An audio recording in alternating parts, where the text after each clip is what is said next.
This is the book cover of the book that I'm working on. I'd like to write it very much. And I think you'd enjoy the contents. And that's what I'm working on.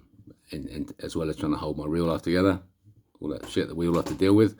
I've got to deal with that too. So I'd rather write the book and we change the planet. Now, I've been asked specifically about the pulsar and why I think it's coming this Christmas and what it is and anything I know about it. And then first, in order to reach for what it actually is, you need to understand some very important points about one of the lies that science tells you. There is absolutely no evidence that the speed of light is a constant value. None at all. Just put a full stop there. I can't even be bothered to talk about it. You go and look it up. The speed of light, as they call it, is connected to gravity, to the gravity of gravity, the weight of gravity. And so that if the speed of light is slower, gravity is more, higher. Okay. Now, my whole thesis is built on the looking at the assumptions that science has made, looking why they've made those assumptions, and seeing if they're valid, and if there are any other assumptions that could be made. Because if there's no evidence, then we've got to look at all the different perspectives that may be available and rule them out. So, gravity is variable. We've talked about the massive flying dinosaurs. I've mentioned them. Go and look them up and just connect the facts. Now, the pulsar. So, gravity. The great unconformity, is an area of missing sediment rock. There's 1 billion years missing. And what happens, there's a picture of the world doing absolutely nothing at all, just building up layer on layer of sediment, settling down and becoming rock. It goes on for billions of years. And then suddenly there's something very different is happening. And they know all this is missing because they know it's in other places. This whole slab of rock is missing. And here's my conjecture. An iridium strike hit the planet and caused massive acceleration in the speed of the planet. And it had a dust storm, like Jupiter, really powerful. Red eye spot right there. Planet spinning really fast. Gravity really low. Really high power winds, just ripped all that sediment and smashed it into pieces, and it's a huge dust bowl blowing around the planet. Immediately it settles, and as soon as it settles, bang, the Cambrian begins. A period of huge flowering of species, sea creatures. So it's conjecture. But I'm saying that there was I don't know that there's iridium in that material. I would guess there is. Iridium strikes the planet and evolution begins. So there's a pattern, potentially there's a pattern there. Now, if we look through the fossil record, we can see that there's iridium layers in there. And I'm saying that the pulsars are made of iridium. They are energy, metal.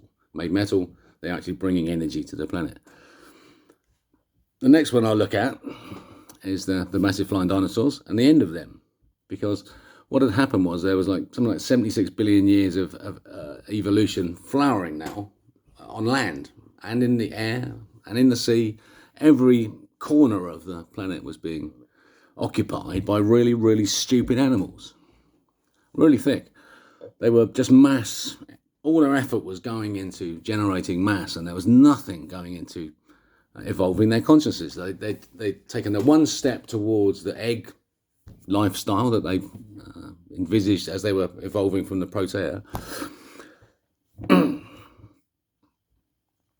So the planet is going really, really, really fast. I don't know how fast. If you look at the birds, the great bustard, the heaviest bird, compare it to their flying pterosaurs, and you do the math. It's something like, could be 2. Depends how you look at it. Anyway, what happened was pulsar strike. Bang. The planet's spinning too fast now. Nature has sent an iridium strike to save a message. And this is becoming less than conjecture now. It's becoming evidence fact, as far as I could see, that one was conjecture. Two, I'm going, oh, right, another situation where the planet is clearly wrong and there's an iridium strike, and it's nature. It's just nature settling reality back into its proper cycle. Since that time, planet's been slowing and slowing. And there's been iridium strikes. Look at the Younger Dryas is the key for us as a species. Just go to the Younger Dryas. Look at before the Younger Dryas. That's the start of us. It's our story. And there's an iridium there, and what happens is the planet's tilted over on its axis. The northern hemisphere is in an ice age. All the megafauna die off. They're not ready. They're not ready for that climate. It's too fast. And we struggle to survive. But again, iridium. My conjecture is for the civilization stuff, which is where it gets really interesting, is that the Neanderthals, the Denisovans, that period of people before the Younger Dryas, who built all those fabulous monuments that we talked about, built them easily because gravity was less on the planet. And that I think they could control gravity locally. That's my conjecture. I don't know evidence for that, apart from everything that I see and everything that I know. I couldn't say, oh yeah, there's some definite evidence there. So that we've got now a period of showing the iridium strikes coming when things are going wrong. I think that the Neanderthals went crazy again. I've talked about the Assyrian statues with those huge legs. They're turning into beasts again. What happens is that the trajectory of, as consciousness evolves, mass evolves with it, the imbalance kicks back in again, and the beast always wins. And so the planet was wrong again. The beasts, the Tyrannosaurus Rex of the Neanderthal people were just rampaging around, being cunts, as a behaviour pattern. I'm using the word in its proper sense. It describes a behaviour pattern. And that the few people who wanted it to survive sowed the seeds of us for whatever reason. It's a Bible story, isn't it? Setting the babies free, that's us. So the iridium strike comes. Now, since that period, the rise and fall of civilization has tracked through. Now, I'm not suggesting there's been iridium strikes every time. No, it's usually the mass energy and time energy, meters and seconds, of the flowering of consciousness, that people locally discover that they can control the speed of time, control the way that things are aligned in the sky, through the way that they act collectively as a collective consciousness. That's where all the religions come from, and the centres of the monasteries, and everyone, all the centres of true religious states have these centres of collective consciousness. That's why they work. It's the powerhouse. It's beautiful, isn't it? Now, we're at the stage now where, in the last 100 years, my Heisenberg story, where we've been totally corrupted deliberately, but to deliberately not see this information about how powerful we've always been, because we've forgotten, and also that science has accidentally given us all the information we needed to work out what's going on. And I just found out yesterday this is a prophecy, that this is what happens, that it's the Pleiadians, and that they see this is what's going to happen. To understand that, to find a prophecy that was explaining what I was doing was fantastic. Really fitting in with everything that I've been experiencing this last year, which is when I think about stuff happening and understanding it sort of comes true. In the age of the prophets, look for signs and symbols. And I feel like as a prophet, without a doubt, not ranking myself, but just as a seer of the future, I'm willing to take a punt that it's Christmas Day. And it's a pulsar star. And its job is to crash into the planet and spin it faster, correcting gravity so that H, Planck's constant, will get smaller. The momentum of life, the momentum of mass will make up for the paucity of the consciousness effort down here, until another species evolves, and let's give it another go, so we can get on that cycle. Now, that's what's going to happen. 100% that's going to happen. Whether it's definitely going to happen Christmas, I'm only working on the more crazy side of the universe and how it just delivers stuff when you think about it. So you make your own minds up. If it does, I'm win-win. If it doesn't turn up at Christmas, I say yeah, but I didn't say which Christmas. Yeah, but it's serious. So there's an option. It's a binary choice coming up for us. This is why the pulsar is so important. And I'm sorry I'm rambling. The window has opened. The knowledge is out. This is the knowledge. I've got it here, and it's elsewhere, all over the place. Just find stuff that makes sense to you and start asking it questions of yourself and of whoever's tweeting it, because they've got insights, and you'll find you'll share them, and it's going to come. And then we'll have the choice. When the star turns up, we can put it into orbit. So the gift that nature never just takes and smashes for its own sake. That's humanity's speciality.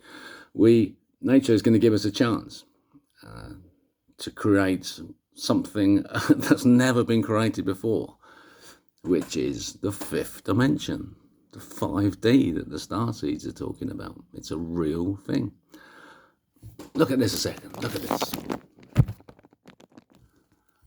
Now, see that in the middle? That's the time particle, and that's Gaia. And the Earth and the Moon are the two entities which exist and do all the powering work.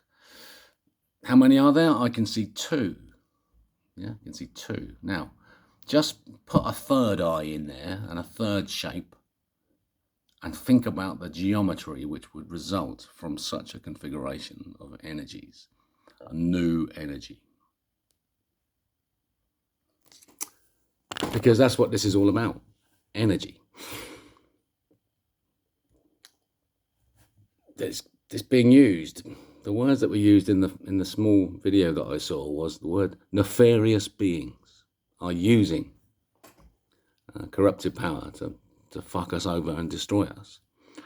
And so I'm going to stick with that. I'm going to say nefarious beings, and we need to know who they are, and we need to winkle them out of their holes, and we need to prosecute them and find out what they've been up to. Because what they've been up to is brilliant. We just need all the tech they've built, all the knowledge they have, all the tech they've built, everything. We just need control of it immediately. And we can start with plans. So, in the risk assessment I've done, in the evidence that I've seen, I've rated the likelihood of a pulsar turning up as a 3. But the hazard that I've identified is I've rated that an infinite, because it's existential. And therefore I felt that it was worthwhile taking some time to look into potential plans that we could do to change the course of the end of our existence. Crazy, isn't it? Crazy thought.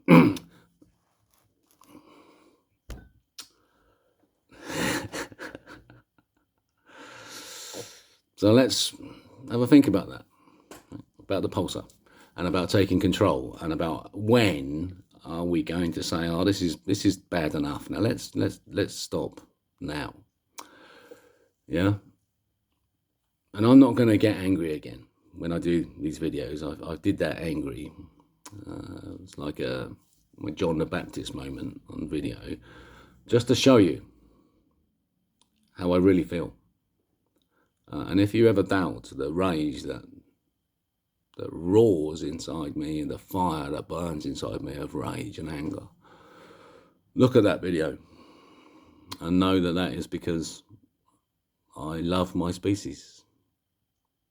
I've fallen in love with my species over this last few weeks. Fucking crazy. Genuinely. I look at all these fucking people and I just abhor them. I hate them. These people. And then I think about my species and I just adore them. We're so brilliant. We're so wonderful.